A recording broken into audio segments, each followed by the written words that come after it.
ಧರ್ಮಸ್ಥಳದಲ್ಲಿ ಸಾವಿರ ಜನ ಭಕ್ತರು ಬಾಳೆಹಣ್ಣು ತೆಂಗಿನಕಾಯಿಗಳನ್ನ ತಂದು ಪೂಜೆ ಮಾಡಿಸ್ತಾ ಇದ್ರು. ಆ ಬಾಳೆಹಣ್ಣುಗಳನ್ನ ತಿನ್ಕೊಂಡು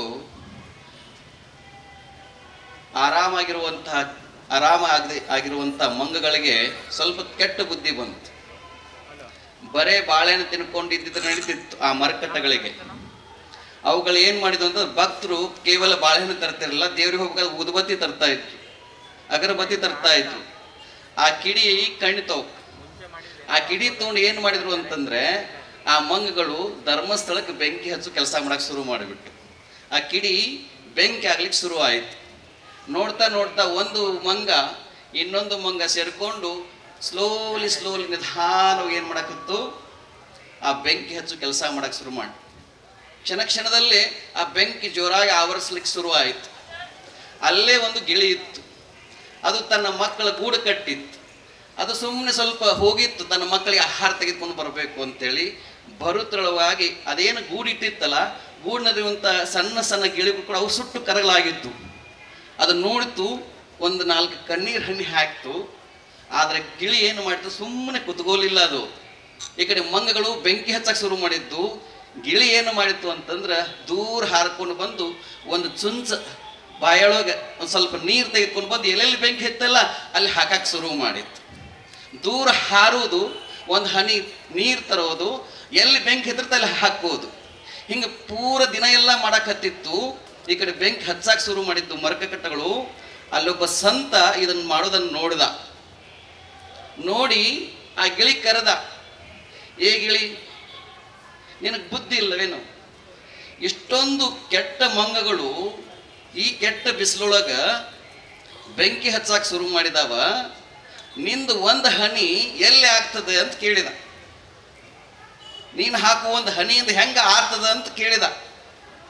ಅದಕ್ಕೆ ಆ ಮಂಗ ಹೇಳಿತು, ಸಂತ್ರೆ ಗೊತ್ತಿರಲಿ,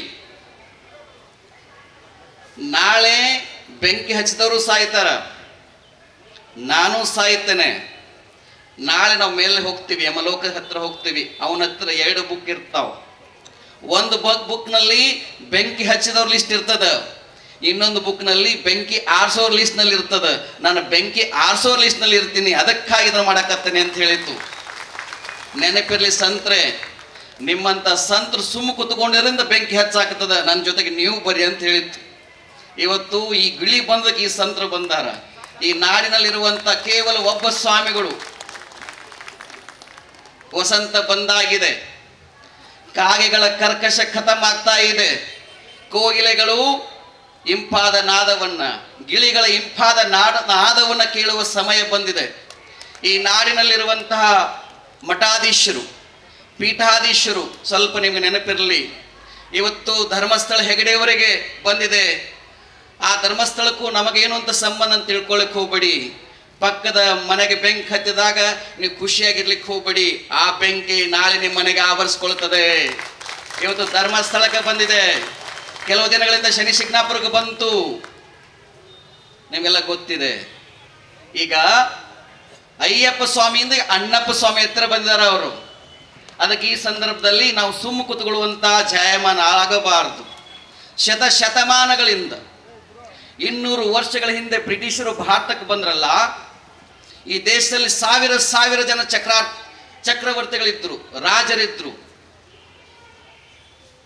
ಎಲ್ಲ ಬ್ರಿಟಿಷರು ಏನ್ ಮಾಡಿದ್ರು ಅಂತಂದ್ರೆ, ಚಕ್ರವರ್ತಿಗಳನ್ನೆಲ್ಲ ಗುಲಾಮ್ ಮಾಡಿಬಿಟ್ರು. ಕಿತ್ತೂರು ಚೆನ್ನಮ್ಮ ಬ್ರಿಟಿಷರ ವಿರುದ್ಧ ಹೋರಾಟ ಮಾಡಿದಳಲ್ಲ, ಮೊದಲೇ ಗೆದ್ದಳಲ್ಲ. ಗೆದ್ದಾಗ ಅವ್ರ ಜೊತೆ ಯಾರಿದ್ರು? ಕೇವಲ 284 ಹಳ್ಳಿಗಳ ಸಣ್ಣ ಒಂದು ಆಸ್ಥಾನ. ಅವಳು ಯಾರು ನಂಬಿದಳು ಅಂತಂದ್ರೆ, ಸೂರ್ಯ ಮುಳುಗದ ಸಾಮ್ರಾಜ್ಯಕ್ಕೆ ಚಾಲೆಂಜ್ ಮಾಡಬೇಕಾದ್ರೆ ಅವ್ರ ಹತ್ತಿರ ಸಂಗೊಳ್ಳಿ ರಾಯನಿದ್ದ, ಒಡ್ಡರ ಯಲ್ಲಪ್ಪ ಇದ್ದ, ಅಮಟೂರು ಬಹಳಪ್ಪ ಇದ್ದ. ಹಾಗಾಗಿ ಮೊದಲ ಯುದ್ಧ ಗೆದ್ದಳು. 2ನೇ ಯುದ್ಧ ಸೋತ್ರು. ಯಾಕಪ್ಪ ಅಂತಂದ್ರೆ, ಯಾರಿಂದ ಸೋತಳು? ಬ್ರಿಟಿಷರು ಅವಳನ್ನ ಸೋಲಿಸಕ್ ಆಗ್ತಿರ್ಲಿಲ್ಲ. ಅವಳ ಜೊತೆಗಿದ್ದವರೇ ಮಲ್ಲಪ್ಪ ಶೆಟ್ಟಿ ಅಂತವರು ಯಾವ ಯುದ್ಧ ಮಾಡುವಾಗ ಗಣ್ಣಗಳ ಪೌಡರ್ ಹಾಕುವ ಬದಲು ಸಗಣಿ ತುಂಬಿಟ್ರು. ಇವತ್ತು ಧರ್ಮಸ್ಥಳದ ಮಲ್ಲಪ್ಪ ಶೆಟ್ಟಿ ಯಾರಂತ ಈಗಾಗಲೇ ಎಲ್ಲರಿಗೂ ಗೊತ್ತಾಗಿದೆ. ಆ ಮಲ್ಲಪ್ಪ ಶೆಟ್ಟಿ ಅಂತ ಎಲ್ಲರಿಗೆ ಅವರ ಬತ್ತಲೆ ಆಗುವ ಸಮಯ ಬಂದದ. ಆ ಕಾರಣಕ್ಕಾಗಿ ಇದು ಗುಲಾಮಗಿರಿಯ ಕಾಲ ಮುಗಿದು ಹೋಯಿತು. ಒಬ್ಬ ಚಕ್ರವರ್ತಿ ಬಂದದನ. ಈ ಚಕ್ರವರ್ತಿ ಏನ್ ಮಾಡಕತ್ತಾನ? ಅವನು ಒಬ್ಬನೇ ಹಾಕಲ್ಲ, ಇದು ಎಲ್ಲರೂ ಚಕ್ರವರ್ತಿ ಆಗುವ ಕಾಲ ಬಂದದ. ನಮ್ಮನ್ನ ಯಾರು ಉಳಿಸ್ತಾರಂತ ತಿಳ್ಕೊಳಕ್ ಹೋಗ್ಬೇಡಿ, ನಮ್ಮನ್ನು ನಾವೇ ಉಳಿಸ್ಕೋಬೇಕಾಗಿದೆ. ಈ ಸಂದರ್ಭದಲ್ಲಿ ವೀರೇಂದ್ರ ಹೆಗಡೆಯವರು ಬಹಳ ಜನ ಸ್ವಾಮೀಜಿಯವರು ಕೇಳಿದರು, ಯಾಕೆ ಸ್ವಾಮೀಜಿ ಯಾವ ಸ್ವಾಮೀಜಿ ಮಾತಾಡ್ತಾ ಇಲ್ಲ, ನೀವೇ ಸುಮ್ಮನೆ ಯೋಗ ಮಾಡಿಕೊಂಡು ಆರಾಮಿರೋ ಬದಲು ಒಂದು ಕರ್ನಾಟಕದ ದೊಡ್ಡ ಪೀಠದ ಪೀಠಾಧ್ಯಕ್ಷರಾಗಿ ಇರೋ ಬದಲು ಯಾಕೆ ನೀವು ಇದೆಲ್ಲ ಯಾಕೆ ಬೇಕು ಅಂತ ಕೇಳಿದರು. ನಾನು ಹೇಳಿದೆ, ನನಗೂ ಧರ್ಮಸ್ಥಳಕ್ಕೂ ಬಹಳ ನಂಟದ ಅಂತ ಕೇಳಿ. ಅದೇನು ಅಂತ ಕೇಳಿದೆ ನಾನು. 2003ನೇ ಇಸವಿಯಲ್ಲಿ ಇವತ್ತು ಇಳಕಲ್ಲದ ಮಹಾನ್ ತಪ್ಪುಗಳಂತಿದ್ದಾರೆ, ಅವರಿಗೆ ಕಾಯಿಲೆ ಬಂತು. 1 ವರ್ಷ ರಾಜ್ಯದಲ್ಲಿರುವಂಥ ಎಲ್ಲ ವೈದ್ಯರಿಗೆ ತೋರಿಸಿದ್ರು, ಆ ಕಾಯಿಲೆ ಗುಣಮುಖ ಆಗಲಿಲ್ಲ. ಕೊನೆಗೆ ಅವರನ್ನ ಕರ್ಕೊಂಡು ಹೋಗಿದ್ದೆಲ್ಲಪ್ಪ ಅಂತ ಧರ್ಮಸ್ಥಳದ ಶಾಂತಿವನಕ್ಕೆ. ನಾನು ಅವ್ರ ಸೇವೆ ಮಾಡ್ತಾ ಇದ್ದೆ. ಆಗ ಯೋಗವನ್ನು ನನ್ನ ಪಾಡಿಗೆ ನಾನು ಮಾಡ್ಕೊಂಡಿದ್ದೆ. ಅದನ್ನು ಯೋಗವನ್ನು ಪ್ರೊಫೆಷನ್ ಆಗಿ ತೆಗೆದುಕೊಂಡಿರಲಿಲ್ಲ. 15 ದಿನ ಆ ಶಾಂತಿ ವನದೊಳಗಿದ್ದಾಗ ಅಲ್ಲಿಯ ವಾತಾವರಣ, ಅಲ್ಲಿಯ ಸೇವೆ, ಆ 15 ದಿನದಲ್ಲಿ ಅವರು ಕೊಟ್ಟಂಥ ಟ್ರೀಟ್ಮೆಂಟಿಂದ ನಮ್ಮ ಸ್ವಾಮೀಜಿಯವರು ತುಂಬ ಚೆನ್ನಾಗಿ ಆದರು, ತುಂಬ ಹೆಲ್ದಿ ಆದರು. ದಿನಕ್ಕೆ 20 ಗುಳಿಗೆ ಅಂತ ಇದ್ದದ್ದು 15 ದಿನದಲ್ಲಿ ಎಲ್ಲ ಗುಳಿಗೆ ನಿಲ್ಲಿಸಿಬಿಟ್ರು. ಕೊನೆಗೆ ಧರ್ಮಸ್ಥಳದ ಹೆಗಡೆಯವರನ್ನ ನಾವು ಮತ್ತು ಇವತ್ತು ಆ ಸ್ವಾಮೀಜಿಯವರು ಇದ್ದಾರೆ, ಅವರು ಬೆಟ್ಟಗಳಕ್ಕೆ ಹೋದಿವಿ. ಆವಾಗ ಹೆಗಡೆಯವರು, ಸ್ವಾಮೀಜಿಯವರು ನನ್ನ ಪರಿಚಯ ಮಾಡಿಸ್ಬೇಕು, ಇವರು ಬಹಳ ಚಂದ ಯೋಗ ಹೇಳಿಕೊಡ್ತಾ ಯೋಗ ಪ್ರಾಕ್ಟೀಸ್ ಮಾಡ್ತಾರೆ ಅಂತಂದರು. ಆವಾಗ ಧರ್ಮಸ್ಥಳದ ಹೆಗಡೆಯವರು ನನಗೆ ಹೇಳಿದ್ದು ಇನ್ನೂ ನನಗೆ ನೆನಪಿದೆ. 2003ನೇ ಇಸವಿಯಲ್ಲಿ ಅವರು ಹೇಳಿದ್ದು, ವಚನಾನಂದ ಸ್ವಾಮಿಗಳೇ, ನಿಮ್ಮ ಪಾಡಿಗೆ ಯೋಗ ಮಾಡೋದು ದೊಡ್ಡದಲ್ಲ, ನೀವು ಯೋಗ ಶಿಕ್ಷಕರಾಗಬೇಕು, ಯೋಗವನ್ನು ಕಲಿಬೇಕು, ಅದಕ್ಕಾಗಿ ನೀವು ಋಷಿಕೇಶ್ ಹೋಗಿ ಅಂತ ಹೇಳಿದವರೇ ವೀರೇಂದ್ರ ಹೆಗಡೆಯವರು. ಇವತ್ತು ನಾನು ಏನಾದರೂ ಇಲ್ಲಿ ಬಂದುಕೊಂಡು ಯೋಗವನ್ನು ಹೇಳಿಕೊಟ್ರೆ, ಶ್ವಾಸ ಗುರುವಿಗೆ ಶ್ವಾಸ ತುಂಬಿದ್ದವರು ಅಂತಂದ್ರೆ ವೀರೇಂದ್ರ ಹೆಗಡೆ ಅವರು. ಆ ಯೋಗದಕ್ಕೆ ನಮ್ಮ ಪೀಠ ಬಂದಿದೆ. ಆ ಯೋಗನೇ ಇಲ್ಲ ಅಂತಂದ್ರೆ ಉಳಿದೆಲ್ಲ ತೊಗೊಂಡು ಏನು ಮಾಡೋದ್ರಿ? ಆ ಕಾರಣಕ್ಕಾಗಿ ಇದು ಗಿಳಿಯಾರವರು ಹೇಳಿದ್ರಲ್ಲ, ವಸಂತ ಗಿಳಿಯಾರವರು, ಈಗಾಗಲೇ 3 ದಿನಗಳ ಹಿಂದೆ ಈ ದೇಶದ ಗೃಹ ಸಚಿವರಿಗೆ ನಾವು ಪತ್ರವನ್ನು ಬರೆದಿದ್ದೇವೆ. ಇದರ ಷಡ್ಯಂತ್ರ ಬಯಲಾಗಬೇಕು. ಗೆಳೆಯವರು ಹೇಳಿದಾಗ ಇದು NIA ತನಿಖೆ ಆಗಬೇಕು. ನಾಳೆ ಸದ್ಗುರು ಆಗ್ತಾ ಇದೆ. ಕೆಲವು ದಿನಗಳಿಂದ ನಾನು ಅಮೆರಿಕಕ್ಕೆ ಹೋಗಿದ್ದೆ. ಕಳೆದ 10-15 ವರ್ಷಗಳಲ್ಲಿ ಅಮೆರಿಕ ದೇಶದಲ್ಲಿ ಕಡಿಮೆ 1,000 ದೇವಸ್ಥಾನಗಳು ಎದ್ದು ನಿಂತುಕೊಂಡಿದ್ದಾವೆ. ಚರ್ಚ್ಗಳು ಮಾರಾಟ ಆಗಿ ಚರ್ಚ್ ಸ್ಥಳಗಳಲ್ಲಿ ದೇವಸ್ಥಾನ ನಿರ್ಮಾಣ ಆಗ್ತಾ ಇದ್ದೇವೆ. ಇಡೀ ಜಗತ್ತು 196 ದೇಶಗಳು, ಈ ದೇಶದ ಪ್ರಧಾನಮಂತ್ರಿ ನರೇಂದ್ರ ಮೋದಿಜಿಯವರು ಪ್ರಧಾನಮಂತ್ರಿ ಆದ ಮೇಲೆ 196 ದೇಶಗಳು ಸೂರ್ಯನೆಡೆಗೆ ಮುಖ ಮಾಡಿ ಯೋಗವನ್ನು ಆಚರಣೆ ಮಾಡ್ತಾ ಇದ್ದಾವೆ. ಅಂತಹ ನರೇಂದ್ರ ಮೋದಿಜಿಯವರು ನೋಡಿದ ಮೇಲೆ ಇವತ್ತು ಭಾರತ ವಿಶ್ವಗುರು ಆಗುವಂತ ಕಾಲ ಬಂದಿದೆ. ವಿದೇಶಿ ಕೆಲವು ಮಾಧ್ಯಮಗಳು, ಕೆಲವು ವ್ಯಕ್ತಿಗಳು ಭಾರತದ ಧರ್ಮಕ್ಕೆ ಕಳಂಕವನ್ನು ತರುವಂತಹ ಕಾರ್ಯವನ್ನು ಮಾಡ್ತಾ ಇದ್ದಾರೆ.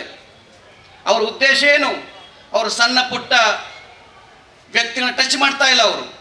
ಅವರು ಭವ್ಯವಾಗಿ ದಿವ್ಯವಾಗಿ ಬೆಳೆದಿರುವಂತಹ ಧರ್ಮಸ್ಥಳ ಅಂತ ಆಲದ ಮರಗಳನ್ನ ಕಟ್ ಮಾಡಿದ ಸಣ್ಣ ಪುಟ್ಟ ಗಿಡಗಳನ್ನ ಆಮೇಲೆ ನೋಡ್ಕೋಬಹುದು ಅಂತ ತಿಳ್ಕೊಂಡಿದ್ದಾರೆ ಅವರು. ಅದಕ್ಕೆ ನಾವು ಹೇಳೋದು, ನೀವೆಲ್ಲರೂ ಪ್ರತಿಯೊಬ್ಬರು ಜಾಗೃತ ಆಗಬೇಕು. ಇದು ಪಕ್ಷಾತೀತ. ನಮ್ಮದು ಯಾವ ಪಕ್ಷ ಅಂತ ಕೇಳಬಹುದು? ನಮ್ಮದು ಭಕ್ತಿ ಪಕ್ಷ, ನಮ್ಮದು ಧರ್ಮ ಪಕ್ಷ. ನಾವು ಯಾವುದೇ ಪಕ್ಷದ ಮೆಂಬರ್ಗಳಲ್ಲ, ನಮಗೆಲ್ಲರೂ ಅಷ್ಟೇ. ನನಗೆ ದೇಶ ಮುಖ್ಯ, ಧರ್ಮ ಮುಖ್ಯ. ನಾವು ರಾಷ್ಟ್ರ ಧರ್ಮವನ್ನು ಪಾಲನೆ ಮಾಡಬೇಕು. ಆಮೇಲೆ ನಮ್ಮ ಮಠ ಪೀಠಗಳು ಇದ್ದೇ ಇರ್ತವೆ. ದೇಶ ಇದ್ರೆ, ರಾಷ್ಟ್ರ ಇದ್ರೆ, ಮಠ ಪೀಠ ದೇವಸ್ಥಾನಗಳು. ಆ ಹಿನ್ನೆಲೆಯಲ್ಲಿ ಇವತ್ತು ಹೆಗಡೆಯವರಿಗೆ ಎಷ್ಟೊಂದು ಕೀಳು ಭಾಷೆಯಲ್ಲಿ ಮಾತನಾಡಿದರು.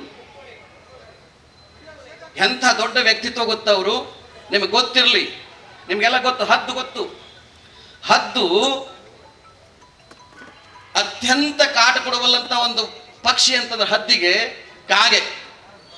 4-6 ಕಾಯಿಗಳು ಏನು ಮಾಡ್ತಾವ ಅಂತಂದ್ರೆ ಒಂದೇ ಸಮನೆ ಹದ್ದಿನ ಬೆನ್ನ ಮೇಲೆ ಏರ್ತಾವ. ಹೆಂಗ ಶನಿ ಹೆಗಲ ಇರೋದಂತಾರಲ್ಲ ಹಂಗ ಬೆನ್ನಿನ ಮೇಲೆ ಕುತ್ಕೊಂಡು ಅವು ಪಕ್ಕ ಕೀಳೋದು ಚುಚ್ಚುದು ಮಾಡಕ್ ಶುರು ಮಾಡ್ತಾವ. ಅವಾಗ ಹದ್ದಿ ಏನು ಮಾಡ್ತದೆ ಗೊತ್ತಾ, ಆ ಕಾಗೆಗಳು ಕೀಳುವಂಥ ಕೆಲಸಕ್ಕೆ ಆ ಕೊಡುವ ಕಾಟಕ್ಕೆ ತಲೆ ಕೆಡಿಸೋದಿಲ್ಲ.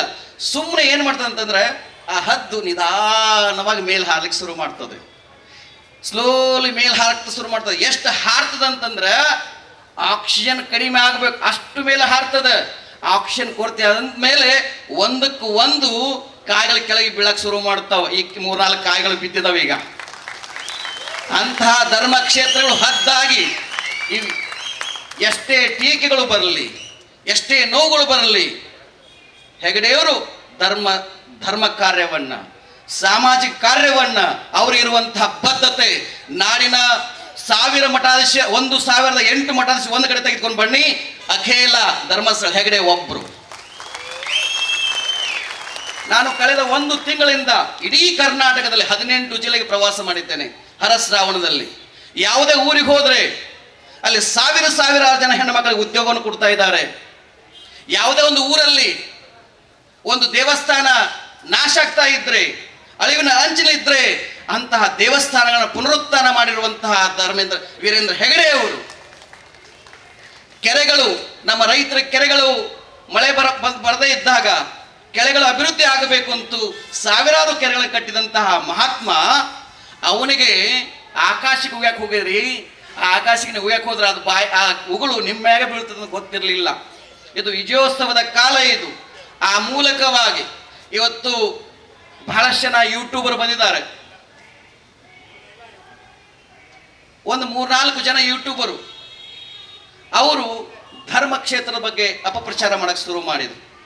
ನಾನು ಹೇಳ್ತೀನಿ, ನಾ ಇಲ್ಲಿ ನೆರೆದಿರುವಂಥ ಎಲ್ಲ ಯುವಕರಿಗೆ ಹೇಳ್ತೀನಿ, ನಿಮ್ಮ ಹತ್ರ ಸೋಷಿಯಲ್ ಮೀಡಿಯಾಗಳಿದ್ದಾವೆ, ನೀವೆಲ್ಲ ಕೂಡ ಸಮಾಜ ಜಾಲತಾಣದಲ್ಲಿ ಇದ್ದೀರಾ, ನಿಮ್ಮ ಹತ್ರ ಯೂಟ್ಯೂಬ್ ಇದೆ. ನೀವು ಕೂಡ ಅಧರ್ಮದ ಕಾರ್ಯ ಹೆಚ್ಚಾದಾಗ ಧರ್ಮದ ಕಾರ್ಯಗಳು ಹೆಚ್ಚಾಗಬೇಕು. ಇನ್ನು ಪ್ರತಿಯೊಬ್ಬರು ಯೂಟ್ಯೂಬ್ನಲ್ಲಿ ಧರ್ಮಸ್ಥಳದ ಕಾರ್ಯವನ್ನು ಹೇಳಬೇಕು, ಯಾವ ನಾಡಿನ ಮಠಗಳ ಕಾರ್ಯವನ್ನು ಹೇಳಬೇಕಾಗಬೇಕು. ಇವತ್ತು ಅಲ್ ಜಜೀರಾ ಅನ್ನುವಂಥ ಒಂದು ಚಾನಲ್, ವಿದೇಶಿ ಚಾನಲ್, ಅದು ಧರ್ಮಸ್ಥಳದ ಬಗ್ಗೆ ಒಂದು ಡಾಕ್ಯುಮೆಂಟ್ ಮಾಡ್ತದೆ. ಇದರ ಅರ್ಥ ಏನಿದು? ಇವತ್ತು ಕರ್ನಾಟಕದಲ್ಲಿ ಚಿಕ್ಕಮಗಳೂರು, ಶಿವಮೊಗ್ಗ, ಕರಾವಳಿ ಭಾಗದಲ್ಲಿ ಮೊದಲು ಹೇರಳವಾಗಿ ಧರ್ಮಾಂತರ ಕಾರ್ಯ ನಡೀತಾ ಇತ್ತು. ಇವತ್ತು ಅದು ನಿಂತಿದೆಯಲ್ಲ, ಇವರಿಗೆ ಆದಾಯ ನಿಂತಿದೆ, ವಿದೇಶಿಯಿಂದ ಬರ್ತಾ ಇರುವಂತ ಆದಾಯ ನಿಂತಿದೆ ಮೋದಿಜಿಯವರು ಬಂದ ಮೇಲೆ. ಅದಕ್ಕೆ ಈ ವಾಮ ಮಾರ್ಗವನ್ನು ಹಿಡಿದಾರೆ. ಈ ವಾಮಪಂಥಿಗಳನ್ನ ಹೆಡೆಮುರಿ ಕಟ್ಟುವಂತ ಸಮಯ ಬಂದಿದೆ ನಾವು ಬಂಧುಗಳೇ. ಆ ಕಾರಣಕ್ಕಾಗಿ ನಾವೆಲ್ಲ ಒಂದಾಗಬೇಕು. ಹಳೆ ಮತದ ಕೊಳೆಯೆಲ್ಲ ಕೊಚ್ಚಿ ಹೋಗಲಿ, ಹೊಸ ಮತದ ಹೊಳೆಯಲ್ಲಿ ಅಂತ ಹೇಳ್ತಾರೆ. ಬರಲಿ ವಿಜ್ಞಾನ ಸದ್ಬುದ್ಧಿ ಅಂತ ಹೇಳ್ತಾರೆ ರಾಷ್ಟ್ರಕವಿ ಕುವೆಂಪು ಅವರು. ಆ ನಿಟ್ಟಿನಲ್ಲಿ ಇವತ್ತು ಧರ್ಮ ಕ್ಷೇತ್ರದ ಈ ಧರ್ಮ ರಕ್ಷಣಾ ವೇದಿಕೆ ಮೂಲಕ ನಾವು ಹೇಳೋದು, ಕೇವಲ ವಚನಾನಂದ ಸ್ವಾಮೀಜಿಯವರು ನಮಗೇನು ಸ್ವಾರ್ಥ ಇಲ್ಲ ರೀ ಇದರಲ್ಲಿ. ಯಾಕಂತಂದ್ರೆ ನನಗೆ ಮಠ ಮುಖ್ಯ ಅಲ್ಲ, ನನಗೆ ಪೀಠ ಮುಖ್ಯ ಅಲ್ಲ, ನನಗೆ ಧರ್ಮ ಮುಖ್ಯ, ಈ ರಾಷ್ಟ್ರ ಮುಖ್ಯ. ನಮ್ಮನ್ನು ಯಾರು ಏನು ಕಿತ್ಕೊಳಕ್ಕಾಗಲ್ಲ, ಎಲ್ಲವನ್ನು ಕಿತ್ಕೋಬಹುದು. ಸನ್ಯಾಸವನ್ನು ಯಾವನ್ನೂ ಕಿತ್ಕೊಳ್ಳೋಕ್ಕಾಗಲ್ಲ. ಆ ಸನ್ಯಾಸ ನಾವುಗಳು. ಇದು ರೋಷದ ಮಾತಲ್ಲ, ಇದು ಆವೇಶದ ಮಾತಲ್ಲ, ಇದು ಧರ್ಮದ ಮಾತು. ಆ ನಿಟ್ಟಿನಲ್ಲಿ ಪ್ರತಿಯೊಬ್ಬರು ನಮ್ಮ ಪುನೀತನಂಗ ಆಗಬೇಕು. ಆ ಕೀರ್ತಿದಲ್ಲ ಕೀರ್ತಿ, ಅವನು ಕಿರಿಕೀರ್ತಿ ಅಂತ ಪಾತ್ರಿಕೊಂಡ್ರು. ಇವತ್ತಿನಿಂದ ಅವನು ಧರ್ಮ ಕೀರ್ತಿ. ಇಂಥ ಯುವಕರು ಬೇಕು. ಅದಕ್ಕೆ ಸಾವಿರ ಜನ ಯುವ ಪಡೆ ಬರಬೇಕು. ಹೆಂಗೆ ಶಿವಾಜಿ ಹಿಂದೆ ಇತ್ತು. ಹಿಂದೆ ನಮ್ಮ ದೇಶದಲ್ಲಿ ಗಜನಿ ಮೊಹಮ್ಮದ್ ಬಂದ, ನಮ್ಮ ದೇವಸ್ಥಾನ ನಾಶ ಮಾಡ್ಲಿಕ್ಕೆ ಶುರು ಮಾಡಿದ. ಈ ನಾಶ ಮಾಡುವಂತ ಸಂದರ್ಭದಲ್ಲಿ ರಾಜರಿದ್ರಲ್ಲ, ಆ ರಾಜರು ದೇವಸ್ಥಾನದ ಮೇಲೆ ದಾಳಿ ನಡೆದಾಗ ಯುದ್ಧ ಮಾಡಬೇಕು ಮಾಡಬಾರ್ದಂತ ಪುರೋಹಿತರನ್ನು ಕೇಳ್ತಾರಂತೆ. ಇದು ಮುಹೂರ್ತ ಸರಿ ಇದೆನ್ರಿ, ಚೆಕ್ ಮಾಡ್ರಿ, ಈಗ ಯುದ್ಧ ಮಾಡಬಹುದು ಅಂತೇಳಿ. ಇವ್ರು ಮುಹೂರ್ತ ಕೇಳುವಾಗ ಎಲ್ಲ ದೋಷ ಹೋಗ್ಬಿಟ್ಟಿದ್ರು. ಅವರು ಉಳಿದಿದ್ದೇನು, ಚಕ್ರವರ್ತಿಗಳೆಲ್ಲ ಗುಲಾಮರಾಗ್ಬಿಟ್ರು. ಇವತ್ತು ಮತ್ತೆ ಗುಲಾಮಗಿರಿಯಿಂದ ಚಕ್ರವರ್ತಿ ಆಗುವ ಕಾಲ ಬಂದಿದೆ. ಪ್ರತಿಯೊಬ್ಬರಲ್ಲಿ ಚಕ್ರವರ್ತಿ ಅನ್ನೋದು ಒಂದು ಥಾಟ್, ಅದು ವ್ಯಕ್ತಿ ಅಲ್ಲ, ಅದೊಂದು ವಿಚಾರ ಆಗಬೇಕು.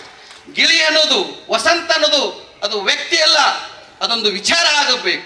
ಅದಕ್ಕೆ ಭಗತ್ ಸಿಂಗ್ ಹೇಳಿದ್ದು, ನೀವು ನನ್ನನ್ನು ಸಾಯಿಸ್ಬೋದು, ನನ್ನೊಳಗಿರುವಂತ ಶಕ್ತಿಯನ್ನ, ನನ್ನ ವಿಚಾರಗಳನ್ನ ಯಾವತ್ತೂ ಸಾಯಿಸಕ್ಕಾಗಲ್ಲ.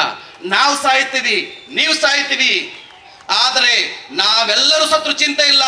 ಧರ್ಮ ಕ್ಷೇತ್ರಗಳು, ಧರ್ಮ ಉಳಿಬೇಕು ಅಂದ್ರೆ ದೇಶ ಉಳಿದ ಹಾಗೆ. ಎಲ್ಲರಿಗೂ ನಮಸ್ಕಾರ.